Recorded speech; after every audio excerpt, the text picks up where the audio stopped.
Thank you, Mr. Chairman. Thank you, Director Howard. Questions I had follow with Representative Keller's question on the cost. How much more it costs now to raise fish in these hatcheries, and you spoke a little bit about feed costs.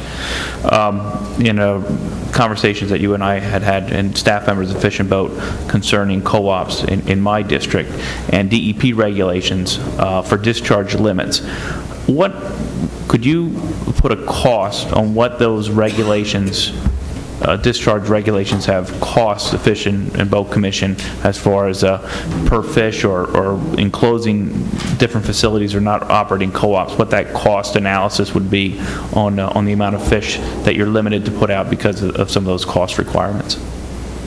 Well, it was one of the things that led us to go from 5.2 million fish to 3.2 million fish, is that we had to reduce the capacity at all the hatcheries to make sure that we stay within the permit limits prescribed by DEP.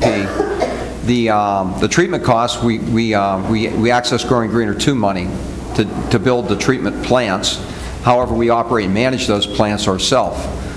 So we could probably get you a number. I don't have one. I don't think we have one off the top of our heads, but we could probably get you a number about how much really it's cost us to stay in compliance at the hatcheries that we operate.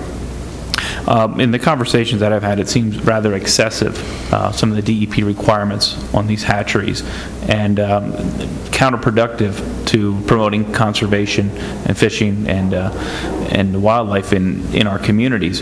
Has the Fish and Boat Commission ever challenged DEP on some of those requirements, as the validity of those requirements?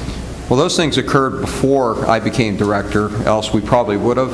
But the prior management of the Fish and Boat Commission didn't want to challenge DEP, and I can honestly tell you that when I was on staff as a fish biologist, and I worked in on environmental issues for my whole career, I actually had not necessarily a debate, but a long discussion with one of the biologists from DEP who's now retired, and he struggled with the criteria that was used to make determinations at our Bellefonte hatchery about whether or not we should or shouldn't put in treatment at that facility, because when you looked at the discharge's impact on the receiving stream, which was Spring Creek, there were actually more trout below our hatchery discharges than above, but there were less ephemerella mayflies below than above. So the spending decision and the requirements were driven by the aquatic community rather than trout. So at that time, he even struggled with himself about what standard to apply to make that judgment. That judgment really resulted in multi-millions of dollars being spent at that facility. And the reality of it is there's probably less trout since we put in treatment in Spring Creek below the discharge than there was before we put in treatment.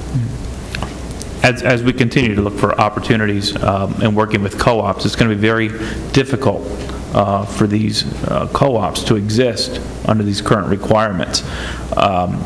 Just for the information here, I have a hatchery in my district that was in operation for 111 years, one of the largest hatcheries in the northeastern part of the country, and it was granted exceptional value waterway, 7,200 feet of waterway before it runs into a stream that is not granted exceptional value.